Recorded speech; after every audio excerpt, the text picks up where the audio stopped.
Hello, everybody. Thank you for pulling into the Palmetto Pitstop. My name is Adam. No Tony this week, sadly. First time this regular season. Won't be able to join us for this week reviewing Coda and looking ahead to Phoenix, but hopefully we'll have him back for next week. A very eventful, very exciting race at Coda. I thought it was probably one of the best road course races I've seen in this next-gen car. Very exciting. The tires came into play. I finally, for the first time, I believe, since Kyle Larson at Bristol 2 last year, first time I've gotten a prediction right since then. So I'm now 2 for, I don't know, 17, something like that. Excuse me, Christopher Bell coming home with a win, an exciting win. Kyle Busch looked like he had it for a little bit there before that Denny Hamlin incident with Austin Dillon. Then we come up with William Byron in second, and then Tyler Reddick in third. Chase Elliott and the Hendrick guys in the top 10 looking like they were able to make the most out of a bad day. It seemed like all of them were really, really struggling. Larson especially, tire came off his car. Had to come back from a few laps down just to finish in the 30s. Not what we expected, at least not what I expected. I thought he'd be up towards the front, but just, a bad day, and everyone has those once in a while. We saw some unusual guys getting some time up front.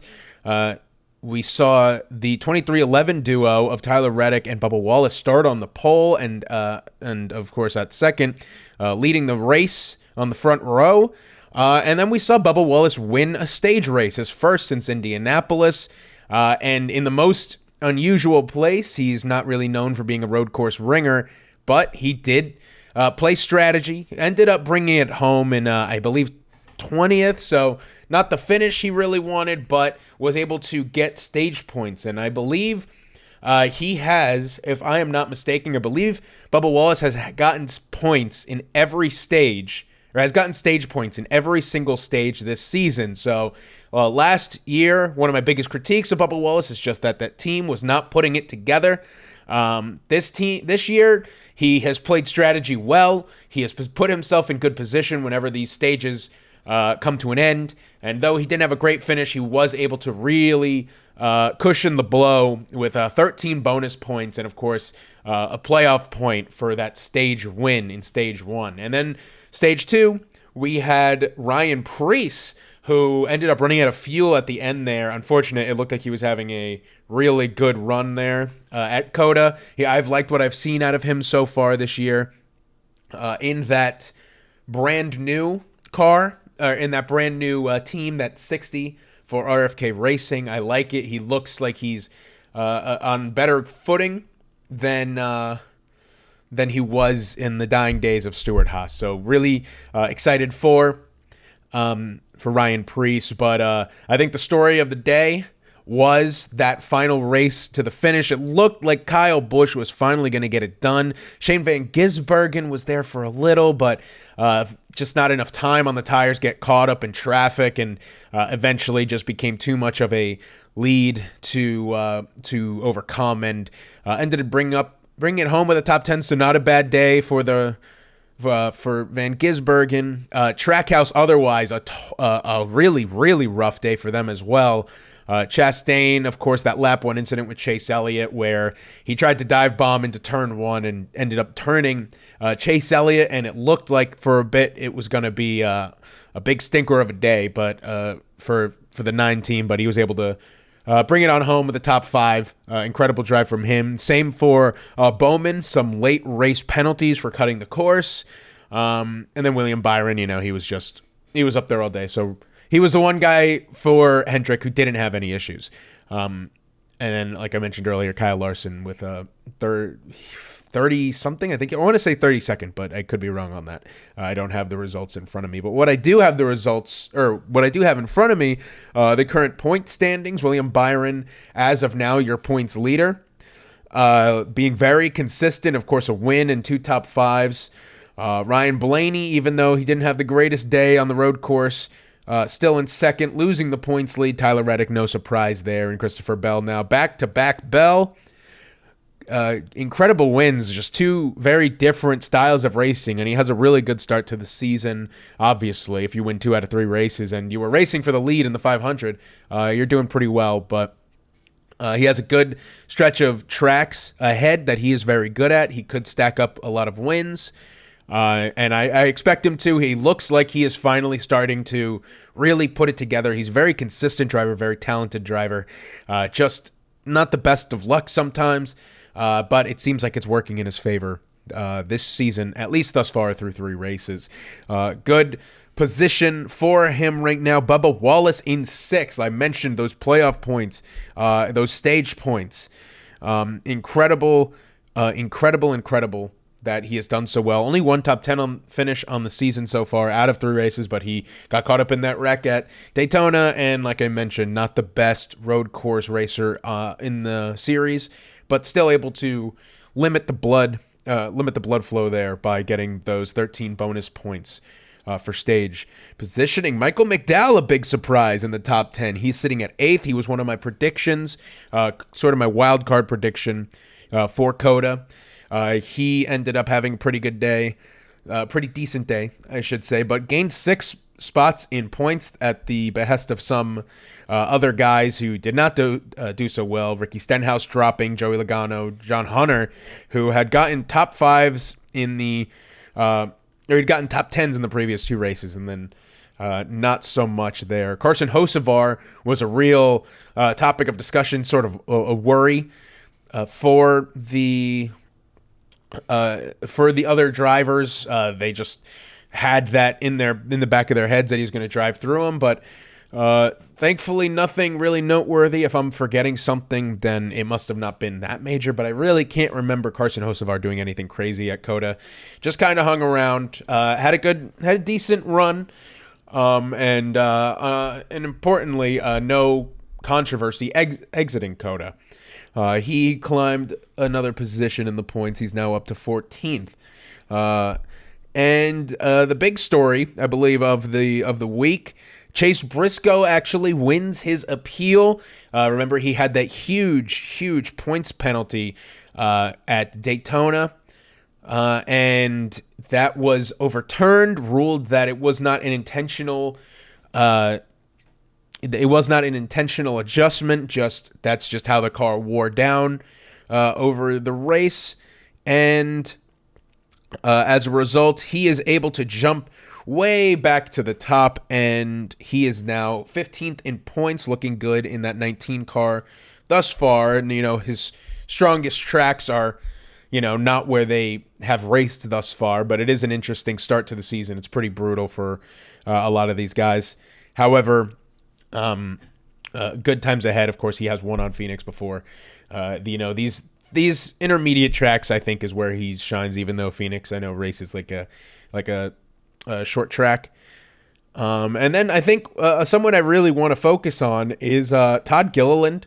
Todd Gilliland looking pretty good. Was able to get a top 10 at the end of COTA. Not really what I was expecting, but that 34 car, I'm high on that dude.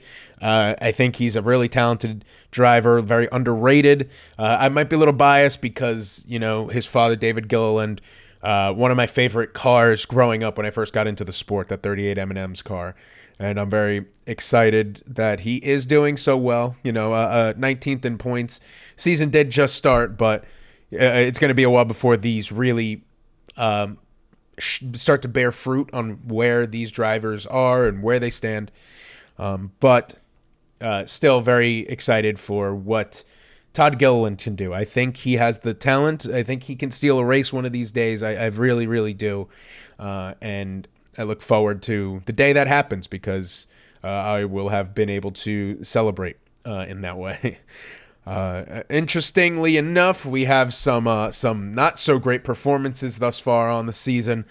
Josh Berry has looked good, but just can't get it done. Just can't get out of, I should say, get out of other people's way. He can't get out of other people's mess. It seems like Josh Berry keeps getting caught up, just being in the wrong place at the wrong time. He is 33rd in points. He is right behind Jimmy Johnson. He led 56 laps, but he did not finish in 2 of these races. Just not looking good He's looked good. I want to say that. He has looked good behind the wheel of the 21. That technical alliance with Penske is really bearing some fruit for the Wood brothers. I like what I'm seeing out of Josh Berry. I think he just needs to stop messing with karma, whatever is happening, behind or aside from, social media or whatever. He needs to stop messing with whatever voodoo has put a hex on him, because he is just always seems to be wrong place, wrong time when he's had a really good car. Cole Custer, he's just sitting back there in 34th. Austin Cindric with a bit of controversy for, I believe he right rear hooked Ty Dillon at Coda and was given a penalty.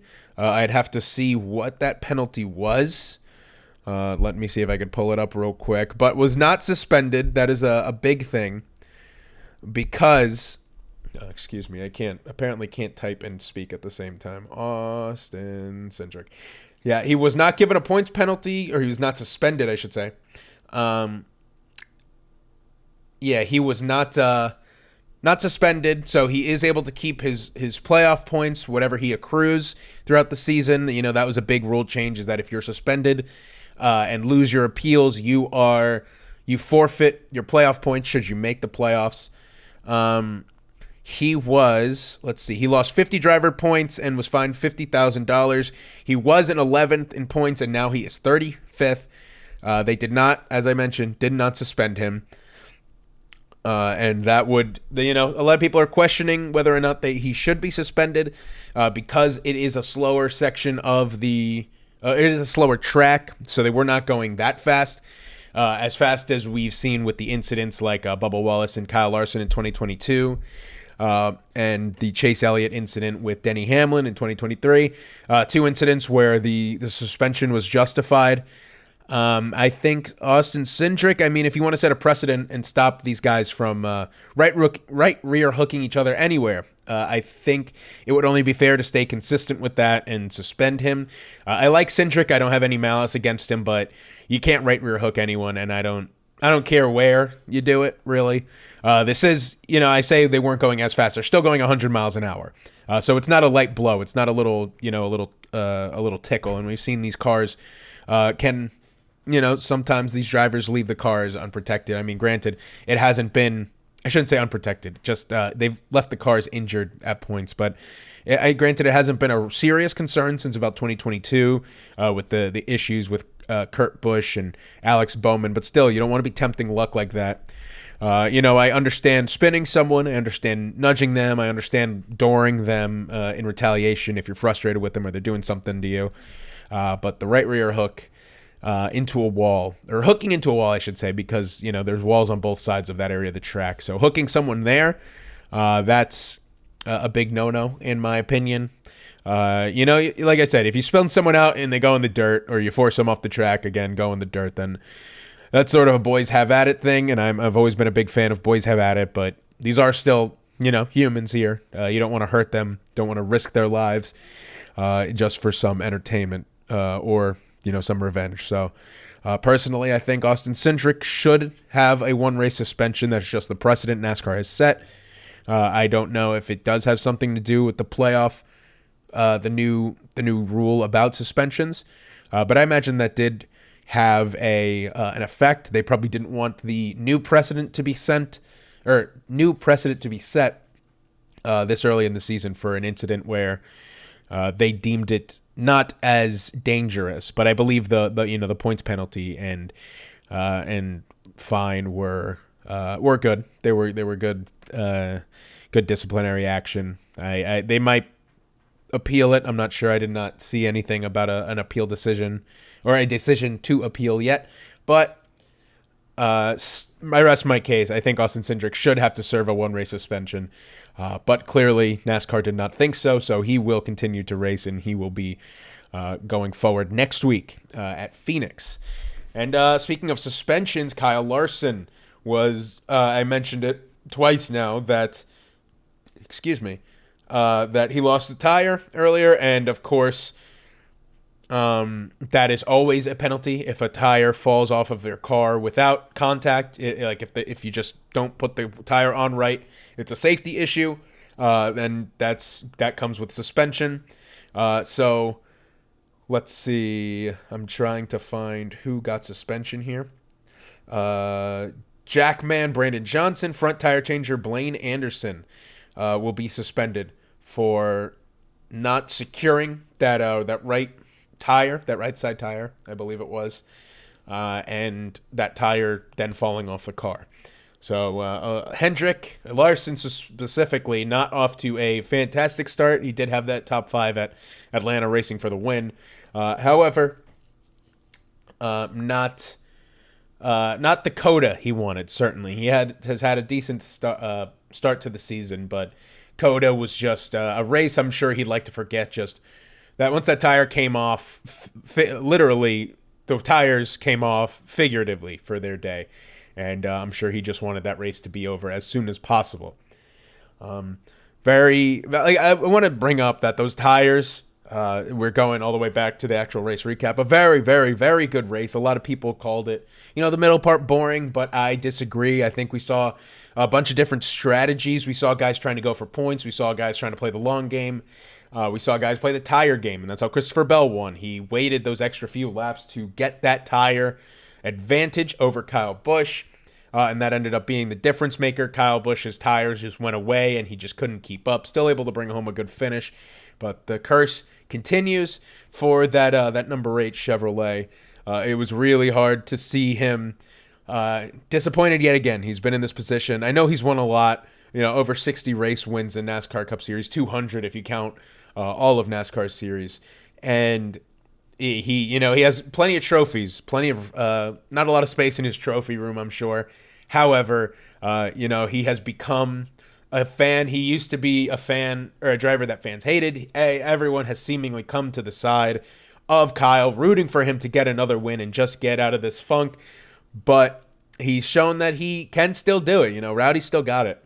And a shame that it had to happen like it did at Coda, where just strategy prevailed and he was left disappointed again. But what he said after the race and thanking Christopher Bell, even though they have some history, they have some beef from Coda in the past about the way they raced, but he was very happy with how Christopher Bell raced him, and I was very happy with how all those top 4, under a blanket raced each other. They could have bumped each other, William Byron could have dive bombed Christopher Bell. Reddick could have dive bombed the both of them. Bell could have dive bombed Kyle Busch at any time, and he did make some aggressive moves, but just not anything that would be egregious. And I like that. That's the kind of racing that I want to see more of. Just drivers treating each other with respect, like they're humans. I know that the fireworks are exciting, and we look for the dumps and the pushes and the bumps, but it was a breath of fresh air to see these drivers just go at it and race like they are the best drivers in America, because they are. And it was nice to watch a race where, you really didn't have race didn't leave a bad taste in your mouth. And it's a shame that that's sort of where we are in NASCAR. But listen, when you get it right, you get it right. I think NASCAR, I have to give credit to Goodyear, great tire. For Coda, and this car, which was not known for road courses at all, it provided an exciting race. No egregious calls, no egregious anything, really. Just good racing. Incidents happen. Discipline was handed out justly. You can argue the Austin Cindric thing like I did, but I understand their viewpoint. And I can't get mad at anything, and I hope we can get some more of this. I do, as much as I complain about this sport, it's because I love the sport so much, and I want the best for it. And I only want to be happy about it. I have not complained about anything to this point in this podcast, and I'm super excited about that. So let's just keep it going, NASCAR, please. We've had a great, interesting start of the season for the last 3 weeks. A little controversy here and there, but overall, I've been pretty happy with what's been happening with NASCAR these past few races since the 500. But as we move from Coda, and almost forgot to mention when I brought up Trackhouse's terrible day. Connor Zilic looked like he had the speed, he had potential there, but caught up in a crash when Daniel Suarez, his teammate, got loose, wheel hopped it through the dirt, and spun out. And Zilic just wasn't able to slow down in time and just slammed into him. Sadly, a last place finish in his debut when he should have finished, likely top 10, maybe top 5, maybe even a win. But sadly, we won't know, and we'll never know. But Connor Zilic, hopefully he's not hanging his head too much. I'm sure on the day he was a little upset and disappointed that the race came to an end for him like that, a 40th place finish or a last place finish. However, he showed a lot of promise. He's showing why he's such a talented prospect, and Trackhouse is very lucky to have the drivers they do in their farm system.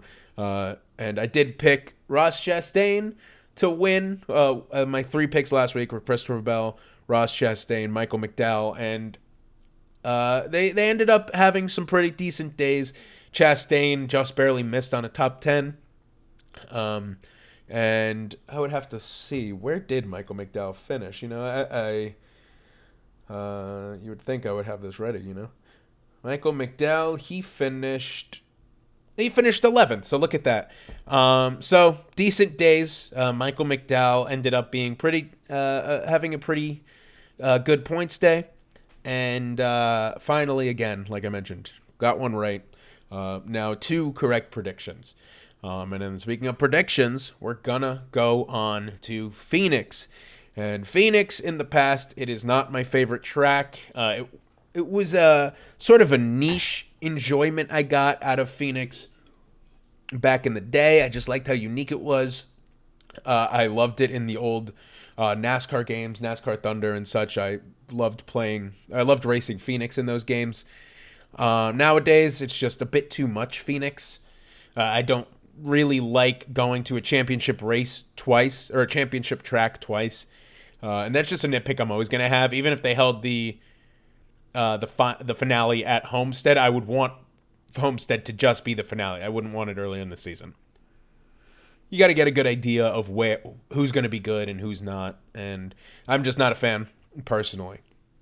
However, Phoenix, what I'm very excited about, Goodyear is bringing the option tire back, the one we saw like at Richmond. So they're going to have hard sets of tires that don't wear as much but aren't as fast, and then you have the option tire, which is fast, and we saw guys like Daniel Suarez and Austin Dillon tear through the field on them. So very excited to see a little new advent of strategy brought into in Phoenix, in hopes that you can do a little more passing. Passing's just been so difficult.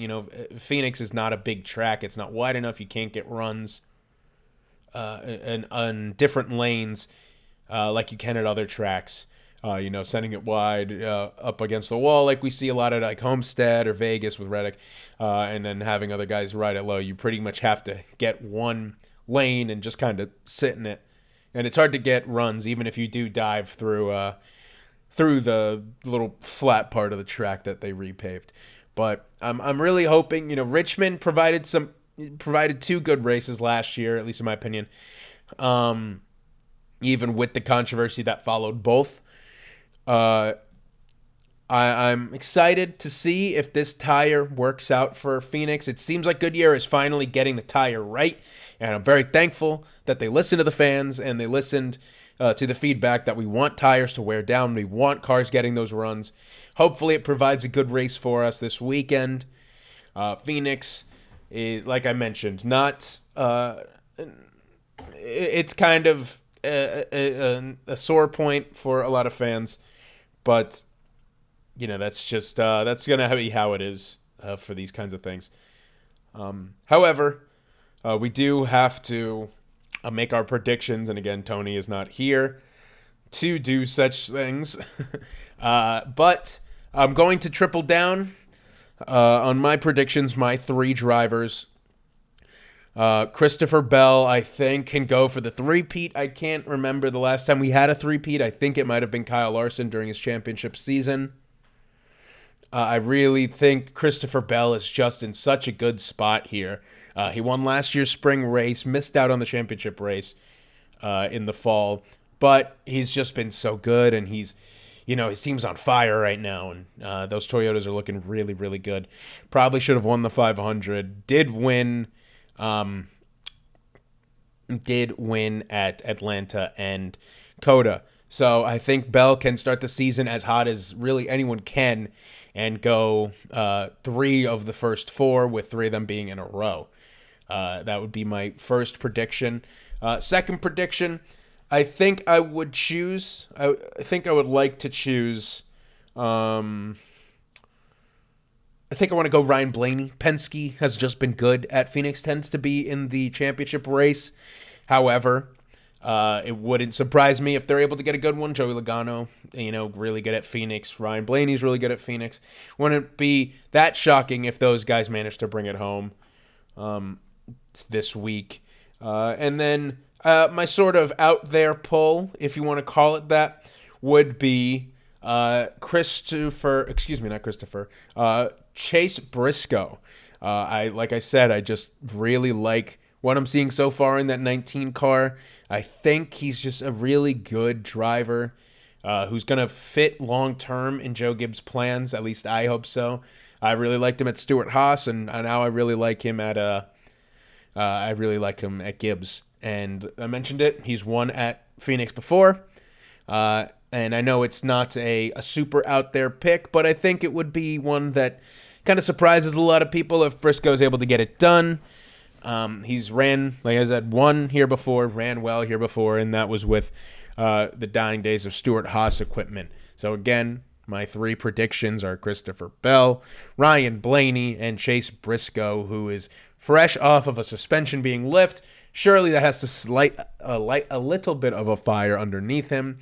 Hopefully one that he's able to ride through the next few races, pick up a win, and just kind of get that first win out of the way for a new team. I'm not sure he'll be going on a Kyle Busch run when he won 8 races when he first joined Gibbs in 2008, but still expect him to win. I would expect to see some other guys who have been iffy these last few weeks start to perform. I would expect Denny Hamlin to start showing up. He looked like he could have won the race, this race last year before the spin. I would look to hope that Josh Berry is able to get a little bit of good luck and not have somebody crash him or crash into him. Maybe Ryan Preece, same thing, just something can go right for him. And then I want to see something out of Ty Gibbs. Ty Gibbs has been a non-factor. I believe he's 36th in points behind Jimmy Johnson, who only raced in the Daytona 500 so far this year. I really, really hope that Gibbs is going to show something, because he's not shown much signs of life since even back when the playoffs started last year. He had such promise coming into the sport, or coming into the Cup Series. It looked like he was one of those guys you were just waiting on to win. But right now he has been non-existent. But again, 2 super speedways and a road course is not the best way to judge somebody's season to start it. And I think we're going to get an idea of what's to come for him in these next few weeks. But Phoenix, again, looking at it, not always the best thing, but I do like this option tire approach. I wish, as much as I like it, I'm still torn between if I want an option tire thing on short tracks or just give them that really soft tire that is the option tire as the main one. Just so it does play that much of a role. These cars it took a lot of work, but these cars are starting to get that little bit better. But we haven't been to a traditional racetrack yet. Phoenix is the closest thing we have to a normal track as of this point in the season.